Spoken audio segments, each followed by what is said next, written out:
Welcome to Cardiology 101. What is atrial fibrillation? I'm Dr. Nicholas Hodgman. We'll be talking about a very common heart rhythm, abnormal heart rhythm, atrial fibrillation today, and some of the treatment options, what it is. And so we welcome you. Today we'll be talking about these topics. First, as we cover our outline, know that I'll be saying Afib a lot, which is short for atrial fibrillation. We'll talk exactly what it means, atrial fibrillation, but so you know, Afib equals atrial fibrillation. We'll talk a little bit about the electrical abnormalities, the symptoms and risks that present themselves with this abnormal heart rhythm. Again, it's very common and not life-threatening. We'll also talk about treatment of atrial fibrillation and why people need blood thinners and what blood thinners are available. In the normal heart, with a normal heart rhythm, the heart is made up of 4 chambers, 2 top chambers that we call atria, 2 bottom chambers called ventricles. The bottom chambers are more important than the top. This left bottom chamber, most important, pumps blood to the whole body. This chamber pumps blood just to the lungs. These top chambers squeeze, and then the bottom chambers squeeze. The electrical signal that causes the contraction or the squeezing of these chambers starts up here in the corner of the right atria. That's this chamber up here. And the electrical activity kind of sways across like a wave across the top chambers, and then follows a signal down through the bottom to the bottom chambers. You can see over here we have an ultrasound of a normal heart, and it's upside down. All ultrasounds of the heart are called echocardiograms, and they're done upside down. It's just the nature of where the probe is sitting when they take pictures of your heart. Here, these top chambers are the atria, small chambers. The large chambers here and here are the ventricles. This is the most important, the left ventricle. So if we slow this down, we can see that at this point, and you can see these top chambers are contracting or squeezing down, pushing blood into the bottom part of the heart. So think of it backwards this way. That's because the electrical signal has passed through the top heart muscle, all this white material here, causing it to contract. Blood will go into the bottom chamber, the valve closes, and then the electrical signal travels down here and spreads out across the bottom chamber, and you can see there it is squeezing together, and will push blood out this way through a valve you cannot see in this one picture. So again, top chambers contract here, squeezing blood into the bottom heart, then the bottom chambers contract. So top squeezes, top and bottom. That's because the electricity is flowing in the right way. That's what causes that to happen. In atrial fibrillation, what this means is the atria are shaking. Fibrillation means shaking. Atria are the top chambers. You can see here the electrical signal is chaotic, going every which direction, not starting in the corner in the right atria, not moving as a wave, just going everywhere at once, with sporadic signals down to the bottom. And here's an ultrasound of a heart that's in atrial fibrillation. First note, the chambers up here are bigger. That's a common cause for atrial fibrillations. These chambers up top, the atria stretching out. Second, notice the valve, how it kind of flaps in the breeze there. That's because the top chambers are no longer contracting or squeezing. They're actually just shaking. So blood will still flow to the bottom chamber. It won't flow as well, but there's no forcing the blood into the bottom part of the heart.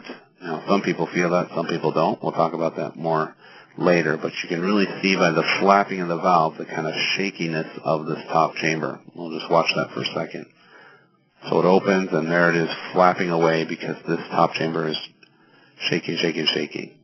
In the bottom chamber, the ventricle, still doing its job, pumping its blood out to the body. It's not greatly affected by atrial fibrillation, except that it's no longer a regular pumping action. The signal is coming down irregular.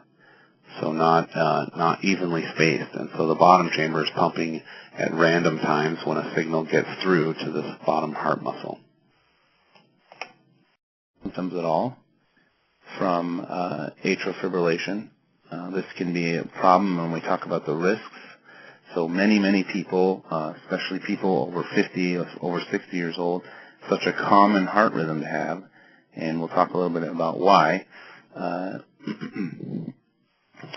They don't even know it, and that can just happen at home, at night. You can go into atrial fibrillation and not know it, and we see that quite often. And sometimes, many times, it'll just be picked up. The heart rhythm will be picked up by a patient being in the hospital for some other reason, getting their gallbladder out, having a colonoscopy, and while we look on the monitor, and they're in atrial fibrillation.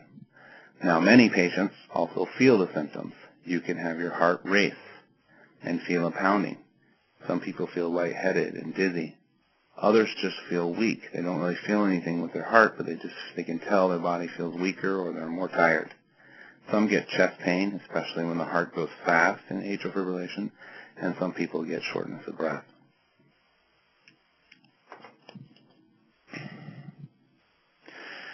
Well, why do we worry about it? It's not a life-threatening rhythm problem, but there are certain risks, and one of the most important risks there are is the stroke risk here, and also if the heart is going fast enough, you can actually hurt the heart muscle. Sometimes atrial fibrillation causes the bottom part of the heart to go too fast. That can cause the heart to be weak and get damaged, and then also, like we talked about, the stroke risk, which we'll talk more about that now.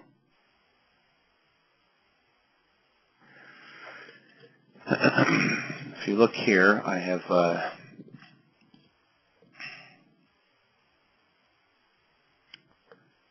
picture here of the atria, the top chambers of the heart.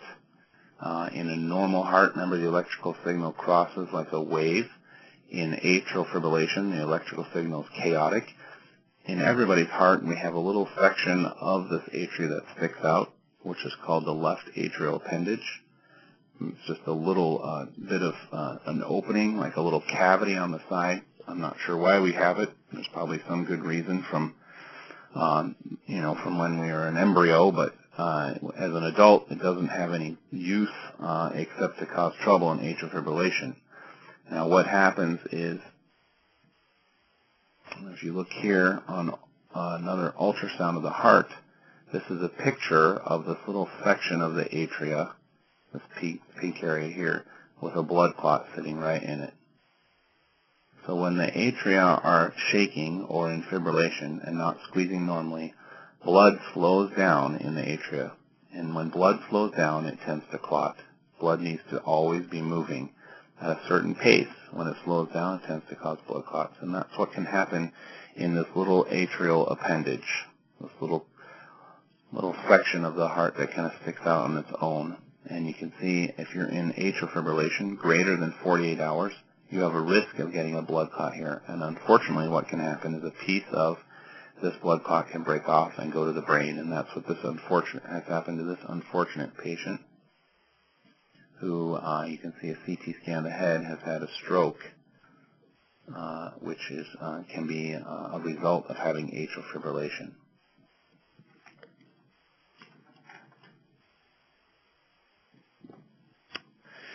Now, not everyone with atrial fibrillation is at risk for a stroke. It depends on these issues here. The older you are, and if you have atrial fibrillation and you're over 75, your risk for stroke increases. Diabetes causes an increased chance for stroke when you have AFib, as well as high blood pressure, if you've had a stroke in the past, and the status of your heart muscle, how well it's pumping. And that's really what this graph says over here. We don't want to be too complicated about it, but if you look here, your chances of having a stroke increase.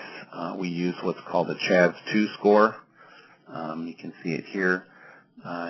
Each patient that comes in with atrial fibrillation usually gets plugged into this little algorithm that lets us know what their score is, and then we can tell patients, what your chance of having a stroke is per year. And then this is why we usually prescribe blood thinners for people who are going to remain in atrial fibrillation. We'll talk about who those people are. Because if you look here, if they're on Coumadin, they half their chance of having a stroke. If you compare those numbers, it's about half chance. So it's very important if you remain in atrial fibrillation and your score, your doctor tells you your CHADS-2 score is high, that you get your blood thinned to avoid this rather terrible, actually the worst complication of atrial fibrillation. The second would be heart muscle damage. This is pretty rare. Most people who have atrial fibrillation won't go months and months with a fast heart rate. But we do see maybe 2 or 3 per year of patients who don't know they're in atrial fibrillation, aren't really used to taking their pulse, and their heart rate's going 130 or 140 all the time, even at rest, even while sleeping.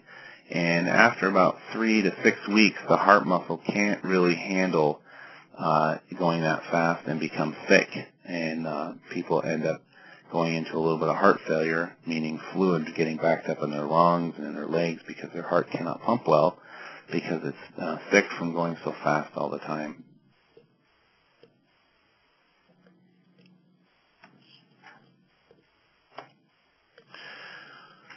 So what do we do for treatment for atrial fibrillation? Again, this is a very common rhythm that happens at any one time in the hospital. There will be about 40% of the patients there, or 30 to 40% of patients will have experienced sometime atrial fibrillation. And most commonly it's caused by just life in general. The top part of the heart, those 2 top chambers, becoming either from high blood pressure or life in general stretched out, and inside of those chambers the electrical signal gets confused. So very common, and the way we treat it here, we can talk about a few ways. First and most commonly, people can be put to sleep and shocked out of their rhythm back into a normal rhythm. We'll talk about that. That's called cardioversion. We use medications to control the rate, and we use medications sometimes to keep people out of atrial fibrillation.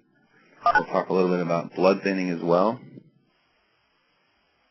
As well as a procedure now to cure atrial fibrillation.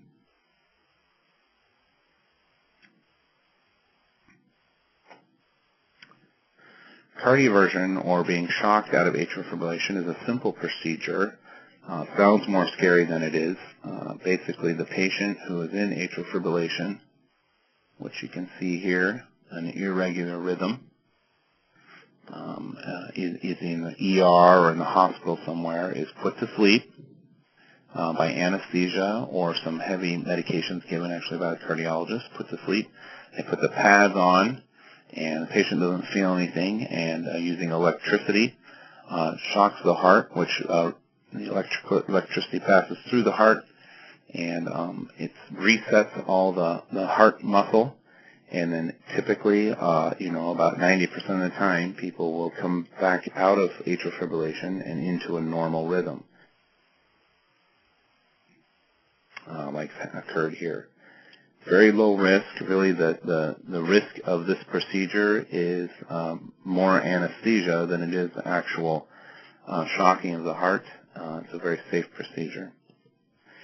Now, if a patient has been in atrial fibrillation longer than 48 hours, you would not want to shock them out of the rhythm. And that's because of what we talked about. They may have a little blood clot in their heart from having been in atrial fibrillation longer than 2 days. And so really, cardioversion is for people who they don't have a blood clot in their heart because they've been in it less than 48 hours. And the way you know that is people will tell you, I felt fine, and then 2 hours ago, I felt my heart race. And most of the time, especially in younger patients, we trust that they know when they went into the rhythm, especially if their symptoms are significant. Now, you can undergo cardioversion if you've had AFib longer than 48 hours, but it requires us to take a look inside the heart by ultrasound to see if there's a blood clot there. Unfortunately, you can't do that through the chest wall with a normal ultrasound or echocardiogram.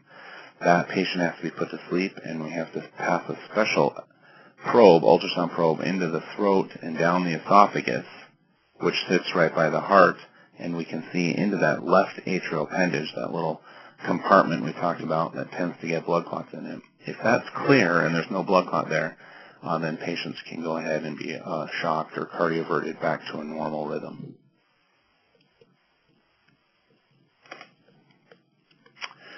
There's really two pathways for treating atrial fibrillation. You can see here in this patient, the ventricles are here and the atria are quite large. And this is kind of a common scenario for a patient that we think will not, if we tried to cardiovert them or shock them into a normal rhythm, will not stay in a normal rhythm. Here's a picture by ultrasound as well. You can see here the top chambers, this is the atria here, are almost as big as the bottom chambers, which is not how it's supposed to be. These should be about half the size. Now, why do people's top chambers get big? Well, this is the issue, either a leaky valve, sometimes high blood pressure, lots of reasons that can happen. And sometimes it seems to just happen, and we don't have really good explanation. When the top chambers get stretched out and large like this, they're very much more prone to have atrial fibrillation. The muscle inside, it causes the electricity to be erratic instead of a nice wave that crosses over. So when someone presents to the office or to the hospital with atrial fibrillation, the first thing we'll do is get an echocardiogram or an ultrasound of the heart, and we'll get a good look at their atria there, and we'll be able to say, oh, well, the atria are about normal in size, so this person probably has a good chance of going back to a normal rhythm. If those atria are large, we say to ourselves, probably not a good chance. If we shock them, they'll probably go right back into atrial fibrillation. Now, we know that's trouble if people remain in atrial fibrillation for the stroke risk, which can be treated, but can be trouble we need to make sure and get their blood thin if we feel like they're going to go back in atrial fibrillation. So all patients who remain in atrial fibrillation should be on some sort of blood thinner, and according to their CHADS-2 score, it depends on how much of a blood thinner you're going to do. So if you have a young patient who's in their 40s, no other health problems, just an aspirin would be fine if they're going to remain in atrial fibrillation. For someone over 75 with high blood pressure and diabetes, an aspirin will not be enough. They would need Coumadin or a different blood thinner, and we'll talk a little bit more about that. Now, of course, the other thing we need to do, since this electrical activity on the top part of the heart is erratic and unorganized, it sends down an unorganized signal to the bottom part of the heart. And so this rhythm, the bottom chambers can pump irregularly. That's okay. We just don't want it to be pumping too fast all the time. So almost everybody who's in atrial fibrillation will get a medicine to slow down the heart and to make sure that the bottom chambers don't pump too fast so the heart muscle doesn't get sick. And here's two examples of those medications. Both work to slow the heart rate down. It works right in the middle of the heart. So what it does is if the atrial fibrillation sends down 3 fast signals and say, hey, I want this guy, bottom part of the heart, to beat 150 beats per minute, which is too fast. These medications take that signal and they drop a couple of those and only allow a certain number of signals to go down to the bottom of the heart so the heart rate stays low. Now, some patients, if we feel like their top chambers are normal in size, or if they're very symptomatic with their atrial fibrillation, they just cannot tolerate it, then of course we don't want to leave them in atrial fibrillation. And so they would be cardioverted or shocked into a normal rhythm and given most likely a medication to hold them into a normal rhythm. These medications are usually dosed by a specialist, a cardiologist specialist called an electrophysiologist. That's basically a cardiologist who specializes in the electricity of the heart. That's because it's a complex field. For example, this graph here in the corner is a graph of the electricity of one heart muscle cell that passes the electricity on so the heart can squeeze. These medications here are complex medications that adjust the electrical properties of one heart cell, and all of them when you take the pill, obviously, and in hopes of keeping people in a normal rhythm. Now, the only issue is these medications are complex in the fact that they all have side effects, more than typical medications you would give. These side effects tend to be heart rhythms that are actually worse than atrial fibrillation. They also require some monitoring when first given. So, for example, if we were going to have a patient who was to go on dofetilide, this last drug here, they need to be in the hospital for 3 days to be watched while they start taking this medicine to make sure their heart rhythm is okay. So they're pretty powerful medications, should typically be given by an electrophysiologist, and sometimes some cardiologists will do it as well under the direction of an electrophysiologist. Those medicines try and hold people in a normal rhythm, and they have about a 60% or so success rate to hold people in, and obviously better in some patients than others. The last treatment we'll talk about, which is the new kid on the block, is ablation. This is in the last 5 to 10 years is being perfected. This is done by an electrophysiologist. This is a procedure done down in the cath lab where they go in through the groin, through your veins, up to your heart. We'll talk a little bit more what they do. Before that, we just need to put it in perspective. It's a great procedure. It's not perfect. So if we just remember, you're lucky if you get cured with one-time ablation. Twice is much better. So if you look at the data we have so far, if you undergo an Afib ablation, meaning you go down and get this procedure, lasts about 3.5 hours, where they go in through the groin. Both groins go up to the top part of the heart and try and get rid of the atrial fibrillation, and I'll show you how they do that. You have an 80% chance that you'll have no Afib in a year, but look at this, within 5 years, there's an 80% chance you'll have it back. So not so great over the first 5 years. However, if you get it done a second time, there's an 80% chance you'll be free and cured of atrial fibrillation. So most patients we send will have to go back for another ablation, although I do have some patients that have been ablated and atrial fibrillation is no longer an issue for them, which is important and enjoyable for patients when their atrial fibrillation really drives them crazy, and also they either cannot or do not want to take blood thinners for the stroke prevention. If you look here, this is what an electrophysiologist sees in the lab when he does this procedure, he or she. These black spots represent spots where they will try and burn the inside of the heart gently to stop the electrical activity. We now know what they do. They'll try and map electrically where they think the chaotic signal starts. Atrial fibrillation is always started by a trigger, and usually it's an electrical trigger, and they think it's over usually in this side of the heart, near where the heart receives blood from the lungs, from these 4 vessels, the pulmonary veins. And they'll burn right around the openings of these pulmonary veins in hopes of stopping the ablation. Here's just one, what we call a polar electrical map. Very expensive high-tech equipment in the EP lab where they do this procedure. They put catheters inside the heart and they can map where they think the electrical signal is coming from. You can see it's lighting up over here. And that allows them to go try and track down where the signal is and ablate, which means to burn, out the heart muscle so that it doesn't carry the signal anymore.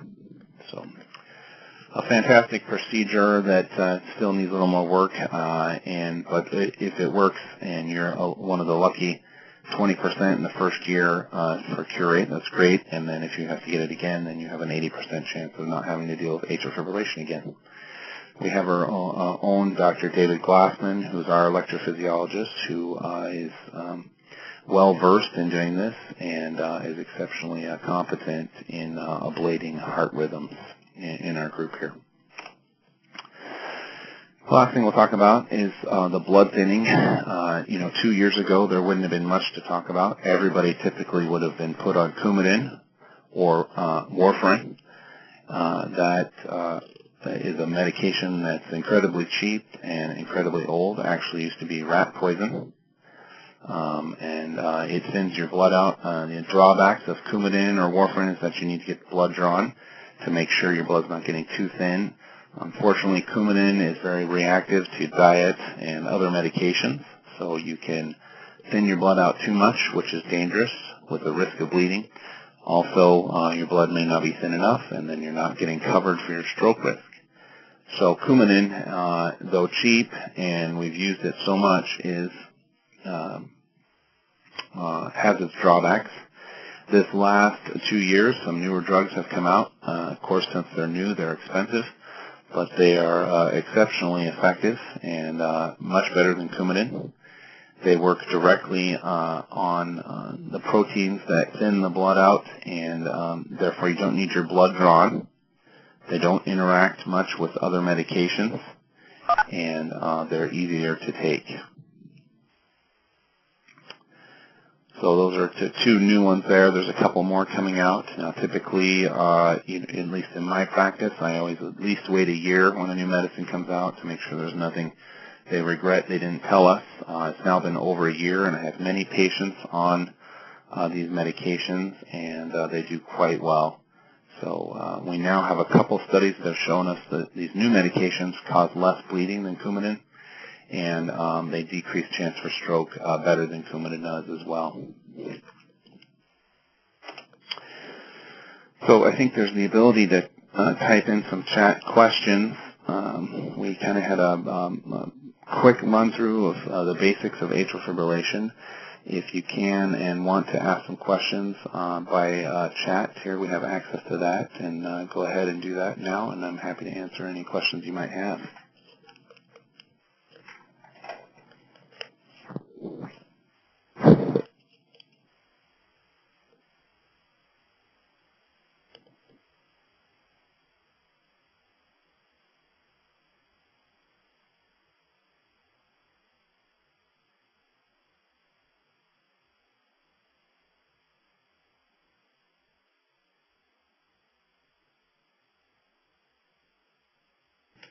Okay, well, if there's no questions, I appreciate you joining in, and those who will watch it later. And we have another webinar coming up in a few weeks. We'll have advertised out. We'll be talking about other causes of chest pain besides cardiac issues. And we appreciate joining in. Thank you.